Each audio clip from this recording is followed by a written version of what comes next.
have something in this great big box that I can't wait to open and share with you.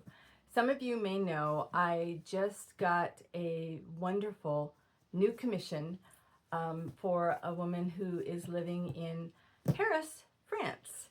And so she asked me to create a wildscape for her in colors that really spoke to her and reminded her of the light in Tuscany and wild forests and weeping willow trees, and just she gave me some beautiful photographs for inspiration. And then she said, would you like me to buy some of the yarn in France and send it to you?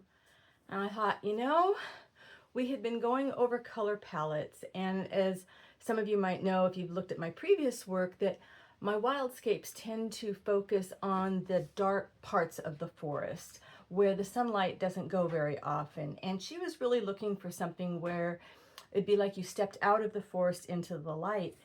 And I thought, you know, it's really important to get those colors just right so a client will be happy. So I said, sure, go ahead and buy the yarn that speaks to you. And she did send me some pictures first, and we talked about it. And she was flying to New York, and so she was able to bring the yarn with her in her suitcase and pack it up and send it to me, and I have it here now.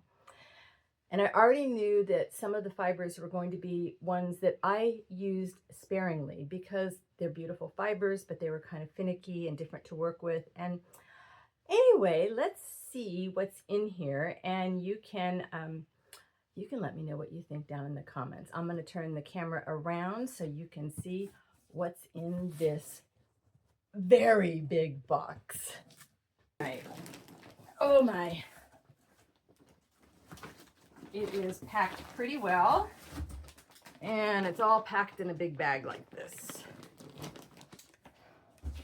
So I knew there were going to be some yellows because, again, she had sent me some pictures. So, oh my goodness, look at this. How scrumptious. So we have, this is Mohair. Isn't this yummy? Oh my gosh. Do I feel rich or what? Yes. And I think this is the cotton, and it's got some wonderful little sparkles in it. So this is where we're thinking about how I can do the sun.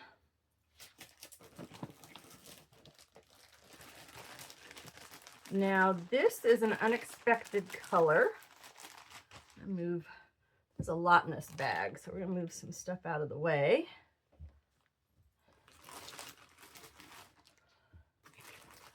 I was not expecting a minty green like this.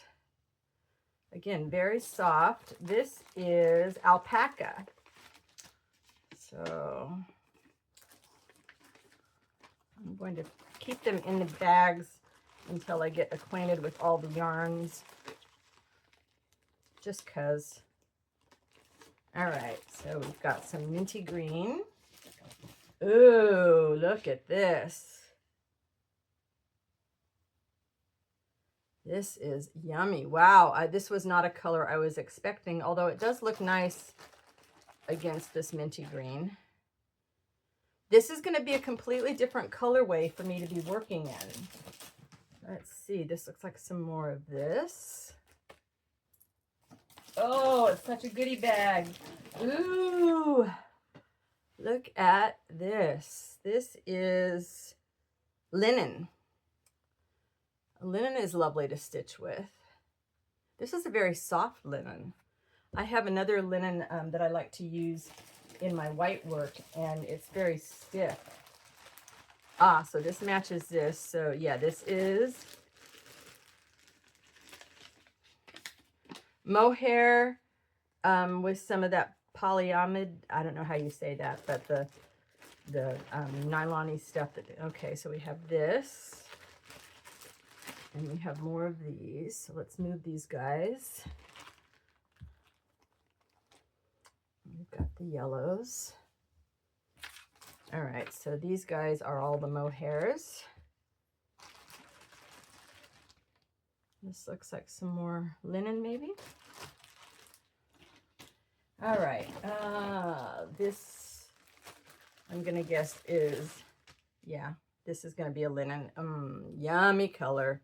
That looks really pretty in here. But this was not what I was expecting. When she and I had one of our Zoom chats, she was talking about how much she liked happy colors. And so I was expecting brighter greens than these. So this will be a challenge. Okay. So this is cotton. So we've got two of these guys. We're going to put them right there. And this is Baby Alpaca Super Fine. Beautiful. So it's in the same colorway as this. Interesting. Now she knew that I was going to have to go out and buy some thicker wool yarn to blend with things. This must be another mohair, and it's in this color family. Gosh, these colors are so yummy, but not at all what I was expecting. Interesting. Okay, this is pure linen. I think this is linen. Got to look up what these things, to translate everything. Now this was a much darker green than I anticipated from her, so this is nice. I'm comfortable in these colors. These are all very new to me, so I'm going to have quite the challenge. Mohair, super fine mohair. Okay, so here's a match with this one.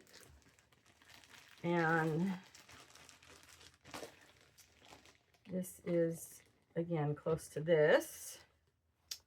Wow. When I'm all done, I'll turn the camera around and do kind of a scan of everything. All right, and this is Angora. Wow. Okay, that matches with this. Yeah. Wow, very soft. And okay, so wait a minute. So when we had mohair, I think that might be Angora and linen combo. Slightly darker. Okay, let's see if we get the lighter here. We'll put these darks. Wow. She's, you know, it was very hard to estimate how much yarn to ask for. So I asked for a certain amount based on the size of my large Heart of Gaia. This piece is going to be about 3.5 feet by 4.5 feet. So bigger than Gaia was. So this is bamboo and something. I'll have to look these up later. It's pretty green. And so she said she was going to send me extra so I could experiment, which is good because a lot of these, you know, normally, you know, mohair is not something that I would be doing French knots with, but it will make some wonderful couching, and I can mix it with some wool. There'll be some really fun experiments to do with it. And I have a show coming up in June, so I can make some small studies, and it will help me fill my space for the show in June. This is definitely linen, and this is a yummy, yummy deep green.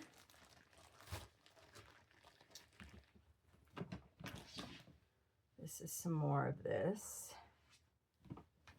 Oh, okay. This 100% cashmere. Cashmere, people. I don't normally buy things like cashmere to play with. This is going to be so much fun to pull all this together. I am, you know, one of the things I think is going to be the most difficult for me is that over the time that I've been creating my wildscapes, I have trained my eye to look for certain patterns in nature and certain colors in nature. And then when I'm looking at yarns, my eyes immediately gravitate towards that. So I use a lot of discontinued yarns that I'm always looking for. And I don't have things that are going to match with this. I think I have very few yarns that are going to go with this. So I'm going to have to hit the yarn shop and see what I can find. This feels like more cotton.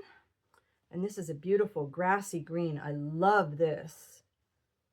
Wow.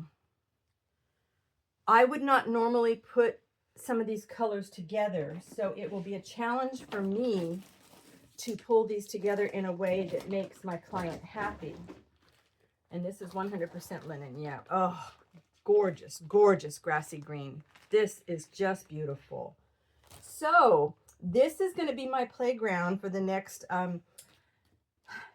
6 to 9 months as I figure out how to create a wildscape with all these beautiful colors. All right, I'm going to turn the camera around and give you guys a better look at everything. Okay, here you go. I'm going to pan over all of these. This is yummy. I love that color.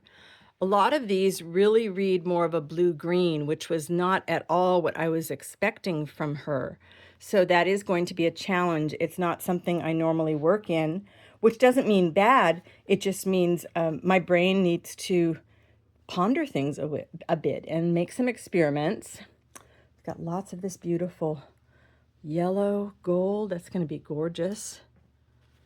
You know, and I had bought this art yarn thinking I was going to be able to use this, but while it works with the greens, you know, I could totally make it work with the darker greens, and I could make it work with the yellows. I'm not so sure with the blues or the minty greens. You know, so I'm going to have to rethink a lot of things. I use stuff like this puffy yarn for things. And while, again, it works with all the greens, with the blues, I'm not so sure. You know, so there's a lot of things that I keep on hand here to use. My olive greens, my gray greens, they don't go with this. They're not going to give the client what she wants. So that's going to be my challenge. Send me some good inspiration vibes and let me know what you think. And again, don't I feel rich with all these beautiful yarns to play with?